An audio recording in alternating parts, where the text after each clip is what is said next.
Hello everyone, आज हम पढ़ेंगे एनसीईआरटी इंग्लिश क्लास 8 का chapter 4 the treasure with in. तो इसमें हम लोगों को बताया गया है एक बच्चे के बारे में जो बच्चा बिल्कुल भी नहीं पढ़ता था बचपन में, बट बाद में वो जाकर बड़े होकर वो काफ़ी बड़े कॉन्ट्रैक्टर बने। तो उनका नाम है, पहले चलिए बिफोर यू रीड में पढ़ लेते हैं, इससे हमें ज़्यादा अच्छा इंसाइट मिल जाएगा पूरे चैप्टर का कि क्या बताया गया है। Every child is a potential achiever and is different from other children in his style of learning and area of interest. तो हर चाइल्ड जो है, हर बच्चा एक काफ़ी ज़्यादा अच्छा अचीवर होता है। पोटेंशियल मतलब जिसमें काफ़ी ज़्यादा ताकत होती है कि वो बहुत कुछ अपनी लाइफ में पा सके, और सबकी जो स्टाइल ऑफ लर्निंग है, याद करने का, चीज़ों को समझने का तरीका, वो अलग अलग होता है। फिर इस पर हमसे बोला गया है कि read the interview that follows. It is based on conversation between M S. Belaraj, editor of Sparsh, a newsletter from the Resource Center, the Valley School, Bangalore, and Mr. Hafiz, contractor, one of India's leading architects। तो इसमें हमें एक interview बताया गया है। इस पूरे chapter में इंटरव्यू है किसका? मिस्टर हाफिज़ कॉन्ट्रैक्टर, जो काफ़ी बड़े इंडिया के आर्किटेक्ट हैं, और एम.एस. बेलराज, जो कि एक एडिटर है न्यूज़लेटर की। तो अब इसमें स्टार्ट करते हैं हम चैप्टर से। ये एच.सी. हैं जो ये हफीज़ कॉन्ट्रैक्टर है, और बी.आर. जो है, जैसे एच.सी. करके लिखा गया है तो मतलब वो जो हफीज़ कॉन्ट्रैक्टर हैं वो बोल रहे हैं, और बी.आर. जो है वो है बेल राज। तो बेल राज जो है उनके आगे बी.आर. करके लिखा हुआ है। तो स्टार्ट कर दे। एच.सी. मतलब वो ये Hafeez contractor. I used to have this terrible nightmare. Only now, over the last 4 to 5 years, it seems to have disappeared.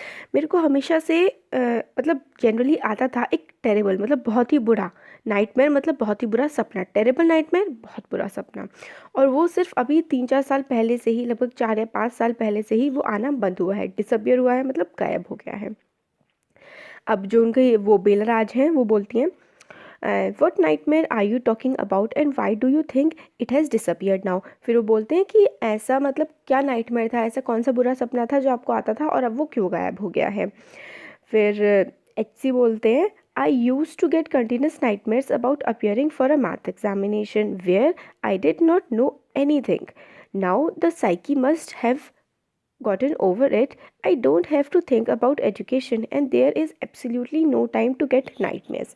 तो फिर वो बताते हैं कि उनको जो नाइटमेयर आता था, कंटिन्यूस बुरा सपना आता था कि मैथ्स का उनका एग्ज़ाम चल रहा है और उनको कुछ भी नहीं आता है। और फिर वो आगे बोलते हैं कि अब जो है मेरा दिमाग इस चीज़ों को वैसे भूल चुका है, और एजुकेशन के बारे में मुझे ज़्यादा सोचने की ज़रूरत नहीं है, और जो नाइटमेयर है इन पूरे सपनों का मेरे पास अब बिल्कुल भी टाइम भी नहीं है। तो हम लोग को नाइटमेयर हमने देख लिया, और साइकी का मतलब माइंड या फिर मेंटालिटी से होता है। अब बी.आर. जो बी.आर. हैं वो बोलती हैं, sorry, tell us something about your earliest memories in school. की आप अपनी जो पुरानी यादें हैं स्कूल के बारे में, अर्लीस्ट मतलब बहुत पहले की, मेमोरीज मतलब जो यादें हैं उनके बारे में आप हमें बताइए जो आपके स्कूल से रिलेटेड हैं। तो एच.सी. बताते हैं, in the first and second year I was a good student. After I reached the third standard, I simply lost interest and I never studied. फिर एच.सी. बोलते हैं कि फर्स्ट सेकंड क्लास तक तो मैं अच्छा था, मगर थर्ड क्लास में पहुंचते ही मैं पता नहीं क्या हो गया मुझे, और मेरा मतलब पढ़ाई से बिल्कुल ही ध्यान हट गया। I use to be interested in games, running around, playing jokes and pranks on others. और मेरे को इंटरेस्ट आने लगा गेम खेलने में, इधर उधर भागने दौड़ने में, और दूसरों के मजाक उड़ाने में और शैतानियाँ करने में। प्लेइंग जोक्स का मतलब किसी का मजाक उड़ाना या किसी को परेशान करना। प्रैंक का मतलब होता है जैसे कि किसी को बुद्धू बनाना, बेवकूफ़ बनाने को कहते हैं prank. I would copy in class during exam time. I would try to get hold of the examination paper that had been prepared and study it, as I could not remember things that had been taught to me in class। और exam में मैं क्या किया करता था कि मैं copy कर लिया करता था अपने दोस्तों से, और या फिर मैं एग्ज़ाम पेपर का पता लगा लिया करता था, क्योंकि मुझे बिल्कुल भी कुछ भी याद नहीं रहता था जो मैं क्लास में पढ़ता था। However, later one sentence spoken to me by my principal changed my life। तो मगर बाद में क्या हुआ कि मेरे प्रिंसिपल ने एक बात मुझसे कही थी जिसने मेरी ज़िंदगी को बदल दिया। तो वो आगे बताते हैं कि जब वो 11th क्लास में पहुँचे तो उन्होंने उनके जो प्रिंसिपल थे, एचसी के प्रिंसिपल थे, उन्होंने उन्हें बुलाया और कहा, बेटा मैं देख रहा हूँ तुम्हें पहले ही दिन से तुम्हारे स्कूल के, तुम एक अच्छे स्टूडेंट हो, मगर तुमने कभी पढ़ाई पे ध्यान ही नहीं दिया और आज तक मैंने तुम्हारा ध्यान रखा है, मगर आगे मैं ऐसा नहीं कर पाऊँगा और अब तुम्हें अपनी पढ़ाई का ध्यान खुद ही रखना होगा। और फिर वो एचसी बोलते हैं कि मेरे प्रिंसिपल ने मुझसे लगभग 5 मिनट तक बात की और वो उन्होंने कहा कि तुम्हारे फादर की तो बहुत पहले ही डेथ हो गई थी और तुम्हारी जो मदर है वो काफ़ी ज़्यादा हार्ड वर्क करती हैं कि ताकि तुम इसमें स्कूल में पढ़ पाओ, और वो तुम्हारी फ़ीस पे करने के लिए बहुत मेहनत करती हैं। तो अब तुम्हें अपना ध्यान जो है वो पढ़ाई पे लगाना चाहिए, खेल कूद से हटा करके। और मतलब इसी तरीके से वो उनको समझाते हैं। अब मैं एक्चुअली रीड नहीं करूँगी इस चैप्टर में ना, क्योंकि इस चैप्टर में मैंने पढ़ा है बट कोई बहुत इंपॉर्टेंट और टफ वर्ड्स नहीं है, तो इजीली आपको सिर्फ हिंदी ट्रांसलेशन समझा दूँगी, तो वो भी काफ़ी एनफ रहेगा इस चैप्टर के लिए। बीच बीच में जो जो डिफ़िकल्ट वर्ड्स हैं वो मैं एक्सप्लेन करती जाऊँगी। फिर जो एचसी होते हैं वो बोलते हैं कि मैं एक काफ़ी अच्छा स्पोर्ट्समैन था और मैं जो था सीनियर चैम्पियन था अपने स्कूल के टाइम में, और मैं अपना स्कूल का क्रिकेट कैप्टन भी था और मैं हर गेम खेला करता था। But that year I did not step out on to the field, मगर 11th क्लास में जब मैं पहुंचा तो फिर उस साल मैंने जो खेल के मैदान है, ग्राउंड है, उस पर कदम भी नहीं रखा। मैं प्रेयर करने जाता था और all I would do was eat and study, और मैं प्रेयर करता था और खाता था, और मतलब सिर्फ 2 काम करता था, एक मैं खाता था और एक मैं पढ़ाई करता था। और नॉर्मली तो मैं मतलब जो कॉपी कर देता था और पास कर देता था, बट मेरे को रियलाइज़ हुआ कि जो सीनियर सेकेंडरी क्लास होती है उसमें मैं ऐसा नहीं कर पाऊँगा एसएससी में। और फिर वो आगे बताते हैं कि जब उनकी सेकंड डिवीज़न आई, 50% मार्क्स आए एसएससी में, मेरे प्रिंसिपल ने ये कहा, son I consider yourself as having got a distinction, this is my memory of my school days. फिर जब उनकी एसएससी में 50% आई तो उनके जो प्रिंसिपल हैं उन्होंने बोला कि बेटा मैं ऐसा कंसिडर करता हूँ कि तुम्हारे मार्क्स 50% नहीं, ये डिस्टिंक्शन आई है। डिस्टिंक्शन आती है 85 75% से ऊपर, 75% से ऊपर जो आप आते हैं उसको डिस्टिंक्शन बोलते हैं। I did lot of other things. See, as far as my things are concerned, I can't remember. I forgot things very easily. To remember, I have to see things as a photograph. फिर जो HC होते हैं वो बोलते हैं कि मैंने बहुत सारे काम किए हैं, मगर मेरे को कुछ भी ना अच्छे से याद नहीं रहता है, और अगर मेरे को कोई चीज़ याद रखनी है तो मुझे बहुत सारे फ़ोटोग्राफ्स देखने पड़ते, बिना फ़ोटोग्राफ्स देखे मैं चीज़ें बहुत जल्दी भूल जाता हूँ। तो वो बताते हैं कि अगर मैंने कोई किताब पढ़ी है तो मैं उस किताब को याद रखने के लिए एज अ फ़ोटोग्राफ, अगर मैंने उसका फ़ोटो देखा है तो ही मैं उसे याद रख पाऊँगा, वरना मेरे को कुछ चीज़ें ध्यान नहीं रहती हैं। फिर बीआर बोलते हैं कि जब आप स्कूल में थे तो आप काफ़ी बुरा परफॉर्म कर रहे थे अपने स्कूल में, मतलब आप अच्छे नहीं थे पढ़ाई में, तो क्या आपके जो टीचर्स हैं वो pull you up and did you feel and how did you feel. देखो, पुल यू अप का मतलब होता है कि टीचर्स सुनाते हैं ना बच्चों को, जो बच्चे वीक होते हैं पढ़ाई में उनको काफ़ी ज़्यादा सुनाते हैं कि तुम अच्छे नहीं हो, तुम्हें ध्यान देना चाहिए, और डांटते वगैरह, तो उसके लिए हम पुल यू अप का यूज़ करते हैं। तो एचसी बोलते हैं कि मेरे को तो कभी कोई चीज़ फील ही नहीं हुई, मेरे को कोई फ़र्क ही नहीं पड़ा, मेरा इतना ज़्यादा ध्यान था खेलने खेलने कूदे में खेलने में कूदने में कि मुझे कोई फ़र्क ही नहीं पड़ता था मुझे कोई क्या बोल रहा है।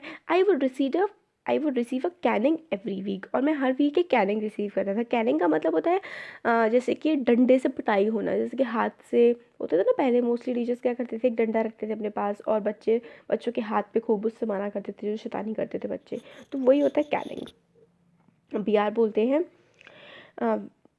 बीआर बोलती हैं, when you knew that you had incurred the wrath of your teacher but by not doing your homework or by behaving badly, when you knew when you would get a caning, what was the state of your mind। तो B R बोलती है कि मतलब आपको पता होता था कि आपने बहुत ज़्यादा परेशान कर दिया है अपने टीचर्स को, आप होमवर्क नहीं किया है और आप बिहेव भी अच्छे से नहीं करते हो, तो आपको पता होता था कि मतलब आपको पिटाई पड़ेगी, तो आपका जो स्टेट ऑफ माइंड था उस टाइम आप क्या सोचा करते थे। ऐसे बोलते हैं स्टेट ऑफ माइंड, मेरे को कोई फ़र्क ही नहीं पड़ता था, मेरे को पता होता था कि मेरी पिटाई पड़ने वाली है तो मैं तो अपना हाथ आगे कर देता था, वो मुझे मार देते थे, बस बात ख़त्म, मैं खेलने चले जाता था और मुझे कभी कोई बात याद ही नहीं रहती थी कि मेरी पिटाई पड़ी या कुछ हुआ, इस तरीके से वो बोलते हैं। तो बी आर बोलती है कि क्या आपको कभी इनसिक्योर फील नहीं हुआ, थ्रेटन फील नहीं हुआ। इनसिक्योर फील होने का मतलब होता है कि कुछ अच्छा सा ना लगना कि मेरा फ्यूचर क्या होगा मेरे साथ आगे। थ्रेटन का मतलब होता है डर लगना। तो ये हो गया। अच्छा हाँ, ये इनकर द व्रेथ ऑफ योर टीचर का मतलब है कि made your teacher furious. Furious का मतलब होता है बहुत ही गुस्से वाला, मतलब गुस्सा ला देना किसी को। तो इनकर द व्रेथ ऑफ योर टीचर का मतलब है अपने टीचर को बहुत ज़्यादा परेशान कर देना या उनको गुस्सा कर देना। हाँ, तो थ्रेटन का मतलब होता है डरा हुआ। तो बी आर बोलती है कि तुम आपको क्या कभी ऐसा नहीं लगा कि इनसिक्योरिटी फ्यूचर के लिए या फिर आपको कभी डर लगा हो। तो एच सी बोलते हैं कि मेरे को कभी कोई फ़र्क नहीं पड़ा, मेरे को सिर्फ इंटरेस्ट था खेलने में, और मेरे को पूरा इंटरेस्ट था कि मैं फ़नी प्रैंक्स बनाऊँ। मेरे को पढ़ना बिल्कुल भी पसंद नहीं था, मैं अपने को पढ़ाई से डिस्ट्रैक्टेड ही रखता था, अपना ध्यान भटकाए ही रखता था पढ़ाई से। डिस्ट्रैक्शन का मतलब होता है ध्यान भटकना। तो मैं अपना ध्यान जो है वो डिस्ट्रैक्टेड ही रखता था, और मैं घंटों तक चोर पुलिस खेला करता था। हर सैटरडे हम लोगों को टाउन में जाना अलाउड था। ये जो ऑथर है ना, सॉरी, ये जो एच सी हैं जिनका इंटरव्यू लिया जा रहा है, ये मतलब एक बोर्डिंग स्कूल में पढ़ते थे। तो उनको वो बताते हैं कि हर सैटरडे हम लोग को टाउन में, शहर में जाने दिया जाता था। तो मैं क्या करता था, सैटरडे को लंच नहीं करता था और सारे बच्चों से पैसे इकट्ठा करके मूवी की टिकट लेने चला जाया करता था। और मुझे मतलब फिर जब मैं वापस आता था फिर उसके बाद आराम से पेट भर के खाना खाता था। मैं अपने जो गैंग था उसका लीडर हुआ करता था, और सारी की सारी जो लड़ाइयाँ होती थी और जितनी भी प्लान्स और स्ट्रैटेजी बनानी होती थी वो सब मैं ही किया करता था। और ये सारी चीज़ें मुझे बहुत पसंद आती थी। और पढ़ाई, एकेडमिक्स का मतलब होता है कोई भी चीज़ जो पढ़ाई से रिलेटेड होती है। तो एकेडमिक्स में वो कहते हैं कि मुझे बिल्कुल भी इंटरेस्ट नहीं था। और स्टूडेंट्स जो थे वो बुक किया करते थे मेरी टेक्स्ट बुक अगले साल के लिए, क्योंकि मेरी जो बुक्स होती थी वो बिल्कुल ब्रांड न्यू होती थी, क्योंकि मैंने उन्हें खोला ही नहीं होता था बिल्कुल भी, और मैं एग्ज़ाम से सिर्फ एक दिन पहले ही अपनी बुक्स को खोला करता था। अब सेकंड पार्ट है B C sorry, B R जो है वो पूछते हैं फिर कि आप आर्किटेक्चर की फील्ड में कैसे गए। तो एच सी बताते हैं कि कॉलेज, मतलब आर्किटेक्चर का जो कॉलेज होता है उसमें जाने के लिए तो आपको 80-85% चाहिए होते हैं, मगर मेरे तो सिर्फ 50% आए थे। तो मैंने सोचा था कि मैं आर्मी को ज्वाइन कर लूँगा, और मेरा एडमिशन लेटर भी आ गया था आर्मी ज्वाइन करने के लिए, मगर मेरी जो आंटी थी उन्होंने उसे फाड़ के फेंक दिया। टोर इट अप का मतलब होता है फाड़ के फेंक देना। तो फिर मैंने डिसाइड किया कि मैं पुलिस फ़ोर्स को ज्वाइन करूँगा, मगर मेरी मम्मी ने मुझसे कहा कि तुम पुलिस फ़ोर्स मत ज्वाइन करो, तुम अब फ़िलहाल अपनी सिर्फ ग्रेजुएशन करो। तो मैंने जय हिंद कॉलेज जो कि बॉम्बे में था उसमें मैंने एडमिशन ले लिया, और वहाँ पर या तो मुझे फ़्रेंच लेनी पड़ती या फिर जर्मन लेनी पड़ती। फिर बोलते हैं मैंने पढ़ी तो थी फ़्रेंच 7 साल तक, मगर मुझे फ़्रेंच के 7 वर्ड्स भी नहीं आते थे, तो मैंने जर्मन ले ली। मगर फिर क्या हुआ कि जो जर्मन के टीचर थे कॉलेज के, उनकी डेथ हो गई। तो कॉलेज ने कहा कि या तो मैं अपना कॉलेज चेंज कर लूँ या फिर मैं जर्मन ले लूँ, सॉरी, या तो मैं कॉलेज चेंज कर लूँ या फिर फ्रेंच ले लूँ, क्योंकि उन्होंने तो पहले जर्मन ली हुई थी। तो फिर वो क्या बताते हैं एच सी कि मेरा एडमिशन यहाँ पर इन्फ्लुएंस से हुआ था, तो किसी और कॉलेज में मेरे को कैसे एडमिशन मिलता। तो मैंने कहा ठीक है फ्रेंच ही ले लेता हूँ। फिर मैंने फ्रेंच लर्न करना स्टार्ट किया, और मैंने ये स्टार्ट किया लर्न करना अपनी कज़न से। और मेरी जो कज़न थी वो एक आर्किटेक्ट की वाइफ थी, तो मैं आर्किटेक्ट के ऑफिस में जाया करता था फ्रेंच सीखने के लिए। तो अब आगे बी आर बोलती हैं कि आपने ये कब डिसाइड किया कि आपको आर्किटेक्चर करना है। तो एच सी बताते हैं कि ये जो चीज़ हुई ना, कि ये बिल्कुल बाई चांस हुई। मैं जब आर्किटेक्चर के ऑफिस में, आर्किटेक्ट जो थे उनके ऑफिस में गया था अपनी बहन से, अपनी कज़न से पढ़ने के लिए फ्रेंच, तब मैंने देखा कि कोई मतलब विंडो की ड्राइंग बना रहा है अपनी शीट पर। और मतलब फिर वो ये बताते हैं कि अ window detail is a very advance drawing, और जो विंडो की जो डिटेलिंग होती है वो बहुत ही ज़्यादा एडवांस टाइप की ड्राइंग होती है। मैंने मतलब उसको ड्राइंग को देखते ही बोल दिया कि ये जो ड्राइंग है आपकी ये गलत है, और ये जो विंडो आप ड्रॉ कर रहे हो ये तो खुल ही नहीं पाएगी। और फिर जो मेरी है उनसे बैठ लग गई जो ड्राइंग कर रहे थे कि, और फिर लेटर उन्हें पता लगा कि जो ड्राइंग थी वो सच में गलत थी। और फिर जो मेरी कज़न के हस्बैंड हैं वो सरप्राइज्ड हो गए, बिल्कुल आश्चर्यचकित हो गए ये देख के, और उन्होंने मुझसे पूछा ड्राइंग के कुछ डिटेल्स के बारे में, कुछ स्पेसिफिक थिंग्स के बारे में, जो मतलब मेरे को एकदम से मैंने उनको बता दिया। और उन्होंने मुझसे कहा कि मैं एक घर को डिज़ाइन करूँ, मैंने डिज़ाइन कर दिया। फिर उन्होंने मुझसे आफ्टर दैट उन्होंने मुझसे कहा कि मैं हर चीज़ को छोड़ दूँ और आर्किटेक्चर को जॉइन कर लूँ। और फिर हम लोग गए अपने प्रिंसिपल से मिलने के लिए अपने कॉलेज के। तो प्रिंसिपल ने मुझे वार्न कर दिया कि मैं ठीक है तुम्हें एंट्रेंस एग्ज़ाम देने के लिए अलाउ करूँगा, मगर अगर तुम but if you do not do well I will not allow you to join, और अगर तुम सही नहीं करोगे तो मैं मगर तुम्हें ज्वाइन नहीं करने दूंगा। और फिर वो बताते हैं कि अगर मतलब मेरा A+ आया एंट्रेंस के एग्ज़ाम में, और उस दिन से आज दिन तक मतलब मेरे लिए ये जो आर्किटेक्चर का पूरा था एक केक वॉक जैसा था। केक वॉक का मतलब होता है कोई बहुत ही आसान काम हो, जैसे जिसमें बहुत इंटरेस्ट आता हो, बहुत ही इजीली से कोई उसे कर पाता हो। फिर वो बोलते हैं HC कि मैंने कभी कोई प्लान नहीं बनाया, मतलब मैंने किसी भी चीज़ को ऊपर से देखा और बस उसको बना दिया। और मुझे कभी किसी भी सेक्शन के बारे में नहीं पता था, बट मेरे को ये पता था कि कोई भी चीज़ अगर उस चीज़ को काटा जाएगा, उस चीज़ को कट करके कोई भी जो प्लान बना जाएगा, फिर वो चीज़ कैसी दिखेगी, मैं सिर्फ ये सोचता था। और उसके बाद से जब से मैंने एंट्रेंस एग्ज़ाम से लेकर के मैंने जब तक आर्किटेक्चर पढ़ा, मैं हमेशा अपनी क्लास में फ़र्स्ट आया। और मैं ये मानता हूँ कि समझना काफ़ी ज़्यादा जो ये सब समझ आई मेरे को, ये मैंने कभी स्कूल में नहीं सीखा, ये मैंने जब प्लेग्राउंड में खेलता था उसी टाइम पर मैंने ये सारी की सारी चीज़ें सीखी हैं। और मेरे एक फ्रेंड है जिनका नाम है बहराम दिवेचा, और हम लोग मतलब हमारे बीच में कंपटीशन हुआ करता था डिज़ाइन करने के लिए। जो फोर्ट्स होते हैं, किले होते हैं, गन्स एम्यूशन, फोर्ट होते हैं किले, गन्स होती है बंदूकें। एम्यूशन का मतलब होता है कोई भी चीज़ जैसे कि गोला बारूद, जैसे गन्स हो गई, बॉम्ब्स हो गई, ये सारी की सारी चीज़ें एम्यूशंस होती हैं। तो हम लोग ये सारी चीज़ें एक दूसरे से कंपटीशन करते हुए डिज़ाइन किया करते थे। और फिर ये आगे बताते हैं HC कि जब मैं स्कूल में था, सेकंड और थर्ड स्टैंडर्ड में था, तो मेरी एक टीचर थी मिसेस गुप्ता। उन्होंने मेरी स्केचेस को, मेरी ड्राइंग्स को देख के कहा था कि तुम बिल्कुल यूजलेस हो, वैसे तो बाकी कोई सब्जेक्ट तो तुम पढ़ते नहीं हो, मगर ये जो स्केचेस तुम बना रहे हो इसमें तुम बहुत अच्छे हो, और तुम्हें बड़े होकर तुम आर्किटेक्ट बनोगे। और मुझे उस टाइम तो पता नहीं था कि ये सब क्या होता है, मगर वो बिल्कुल सही थी। और जब मैं आर्किटेक्ट बन गया उसके बाद मैं उनसे मिला और उनको जाकर बताया कि मैं आर्किटेक्ट बन गया हूँ। तो BR बोलती है कि why do you think you did not like studies, was it because you felt you could not cope, could not deal with the curriculum.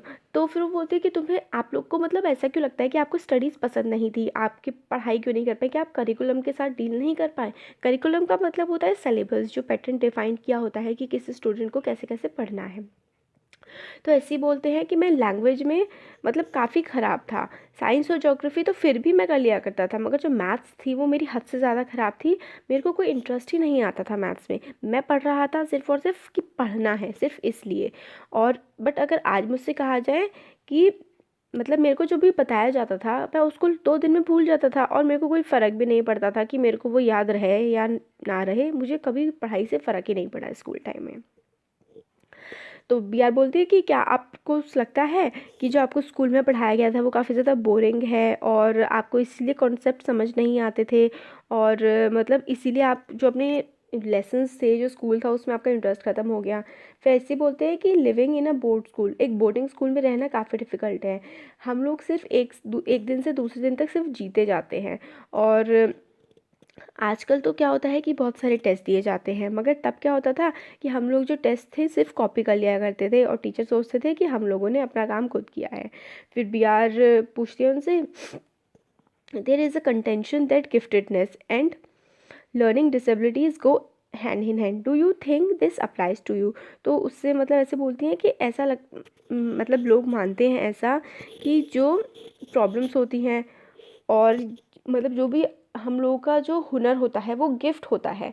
और जो ना सीखने वाली जो इसमें देखिए इस तरीके से इजी लैंग्वेज में मैं आपको बताती हूँ कि ऐसा नहीं कहते कि किसमें अगर कोई कमी होती है तो उसमें कोई ना कोई बहुत ही अच्छा गुण भी होता है। तो क्या आप ऐसा मानते हैं कि एक लर्निंग डिसेबिलिटी, कि सीख ना पाना, मतलब आप स्कूल में अच्छे नहीं थे, आपको सीख पाने में आपको दिक्कत होती थी, और आपको ये जो गिफ्ट मिला है आर्किटेक्चर का, कि ये दोनों एक ही चीज़ है, कि आप सीख नहीं पाते थे इसलिए आपको गिफ्ट मिला, क्या आप ऐसा समझते हैं। तो ऐसे ही बोलते हैं कि कि जो कुछ स्टूडेंट्स हैं मेरी क्लास के, उनको सब कुछ मतलब काफ़ी अच्छे से समझ में आ जाया करता था, और वो क्लास में फर्स्ट और सेकंड आते थे, मगर आज वो बहुत ही मामूली सी जॉब्स कर रहे हैं, बहुत ऑर्डिनरी जॉब्स कर रहे हैं। फिर वो BR बोलती है कि मतलब मैं ऐसे काफ़ी सारे सिचुएशन से सामना हुआ है जिसमें अलग अलग प्लेसेस पे लोग अलग अलग मतलब रहते हैं, क्लास के टॉपर्स अलग होते हैं, मगर वो काफ़ी ज़्यादा ऑर्डिनरीली आज मतलब काम कर रहे हैं ऐसे। फिर वो HR ये भी बोलते हैं कि हाँ मतलब स्कूल में जो काफ़ी ज़्यादा पढ़ाई किया करते थे वो आज काफ़ी ज़्यादा ऑर्डिनरी जॉब्स कर रहे हैं, और जो स्कूल में बच्चे बेकार हुआ करते थे वो आज अच्छा कर रहे हैं अपनी लाइफ में, अपने करियर में काफ़ी ज़्यादा। अब HC जो है वो बोलते हैं कि स्कूल में क्या होता है कि हम लोगों को बाहर की दुनिया से अलग रखा जाता है। बच्चे स्ट्रीट स्मार्ट नहीं बन पाते कि बाहर में क्या चल रहा है, वो अपनी किताबों में ही रह जाते हैं। और मैंने क्या करा था कि मैंने जो बाहर की चीज़ें थी उन पर ज़्यादा ध्यान दिया था एकेडमिक्स की बजाय। फिर जो BR होती है, this is because the personality and skills were there, you were able to find expression in a manner you were comfortable with, and you defied every rule so that nobody would stop you from doing what you needed to do। फिर वो BR ऐसे करके बोलती हैं कि मतलब ऐसा इसलिए था कि आपकी जो पर्सनालिटी थी और स्किल्स थी आपके पास, और आप मतलब अपनी जो बातों को कहने का तरीका, आप जो करना चाहते थे उसको परफॉर्म करने का एक्सप्रेशन आपके पास था, और आप उसमें कंफर्टेबल भी थे, और आपने मतलब जो डिफाइंड जो रूल्स थे उनको डिफ़ाई किया, मतलब आपने उनको मतलब नकारा, और इस तरीके से आपने काम किया कि कोई भी आपको रोक ना पाए। तो HC बोलते हैं कि मेरे को ज़्यादा इंटरेस्ट था दूसरी चीज़ों में, जैसे कि अपनी जब क्लास चलती थी तो, और अगर बाहर बारिश पड़ रही है तो मेरे दिमाग में चलता था कि पानी कैसे बह रहा होगा, और अगर मैं कोई डैम बना दूँ तो मैं उस बहते हुए पानी को कैसे रोक पाऊँगा। मैं सोचता था कि किस तरीके से पानी उस डैम के अंदर बहेगा, और वाटर जो है डैम वाटर को किस तरीके से होल्ड करके रख पाएगा। उस समय जो होता था मेरा इंटरेस्ट उसी चीज़ में होता था। मगर जो स्टूडेंट्स होते हैं वो इस तरीके से बताते थे कि बच्चों का ध्यान अगर क्लास में होता था और अगर कहीं मैं बाहर देख रहा होता था, जैसे बारिश भी हो रही है, तो मेरा ध्यान जो ऐसा होता था कि उस चीज़ को किस तरीके से किया जा सकता है। बारिश का पानी है तो कैसे उसको डैम बना के रोका जा सकता है, पानी उस डैम के अंदर कैसे बहेगा। मैं हर चीज़ को पिक्चर करके देखता था अपने दिमाग में। वो आगे बताते हैं कि जब जो बच्चे हैं वो अपना बटन खो देते थे खेलते हुए या फिर लड़ते हुए, तो वो मेरे पास आते थे कि, और मैं उनका चॉक से बटन ड्रॉ कर देता था एक ब्लेड की सहायता से। डिसिप्लिन जो था स्कूल में वो काफ़ी ज़्यादा इंपॉर्टेंट था, तो इसलिए मतलब वो बच्चे जैसे ही कोई बटन वगैरह खो जाया करता था तो वो मेरे पास आ जाया करते थे। और मतलब स्टूडेंट्स को मतलब डिनर तक के टाइम तक बिल्कुल नीट यूनिफॉर्म पहननी पड़ती थी, उसके बाद कोई फ़र्क नहीं पड़ता था। अब BR बोलती हैं कि आप अगर हम आज के टाइम पे आएँ तो आप अपने जो क्लाइंट्स हैं उनको कैसे मतलब समझ पाते हैं कि उनको कैसा स्ट्रक्चर चाहिए। तो HC बोलते हैं कि मैं क्लाइंट के फेस को देखता हूँ, उसके कपड़ों को देखता हूँ, उसके बातचीत करने के तरीके पे ध्यान देता हूँ कि वो चीज़ों को कैसे प्रोनाउंस कर रहा है, उस पे देखता हूँ। वो क्या खाना पसंद करता है, उसके खाने का टेस्ट कैसा है, और मैं ये सारी चीज़ें उस पर्सन से रिलेट करता हूँ, और मैं देखता हूँ कि वो कैसा चीज़ों में कंफर्टेबल फील कर रहा है। और फिर साथ ही साथ क्या होता है, मैं स्केच को ड्रॉ कर देता हूँ और वो लोगों को पसंद भी आ जाता है। तो जो BR बोलती हैं कि आप ये मतलब इंस्टिंक्टिवली ड्रॉ मतलब कोई ड्रॉ करते हैं। इंस्टिंक्ट का मतलब होता है कोई भी चीज़ नेचुरली आ जाना। आपको एकदम से हो सकता है कि अपने फ्रेंड को आप देख के समझ जाते हैं ना, इसमें आपको एग्जांपल दे रही हूँ, आप अपनी लाइफ से रिलेट कर सकते हैं कि इंस्टिंक्ट क्या होता है। जैसे आप अपने फ्रेंड को देख के समझ गए कि हाँ मतलब इसको कोई प्रॉब्लम है या ये बहुत खुश है, जिसको आप बहुत क्लोजली जानते हैं आप उसको समझ जाते हैं, तो वो होता है इंस्टिंक्ट, जो कि नेचुरल होता है कि हम समझ पाते हैं कि किसको क्या चाहिए क्या नहीं चाहिए। अब चैप्टर पे आते हैं। तो जो HC हैं वो बोलते हैं ये आप इसे इंस्टिंक्ट बोल सकते हैं या फिर इसे अर्थमेटिक बोल सकते हैं, आप इसको जो बोलना चाहें वो बोल सकते हैं। ये मतलब मेरे लिए कोई मैथमेटिक्स टाइप जैसा ही है कि मतलब डिज़ाइंस को एक साथ रखो, उसको बनाओ, साइकोलॉजी, सोशियोलॉजी, ये सारी की सारी जो चीज़ें हैं ये मेरे स्केच में आ जाती हैं, और इसको फिर मैं मैथमेटिक्स बोलता हूँ। फिर here we almost come to a full circle where Mr. Contractor has derived his own interpretation of mathematics, taking it from subject he hated to a subject he now loves dealing with। तो फिर अब ये chapter हमारा जो है वो complete हो गया है। फिर पूरा वो बताते हैं कि लास्ट में है कि एक फुल सर्कल बन गया है कि जो मिस्टर कॉन्ट्रैक्टर थे स्टार्टिंग में उनको मैथ्स बिल्कुल भी पसंद नहीं था, मगर अब जो था वो सब्जेक्ट जिससे वो नफ़रत करते थे आज वो उस सब्जेक्ट को बहुत ज़्यादा प्यार करते हैं। तो यहाँ पे हो गया हमारा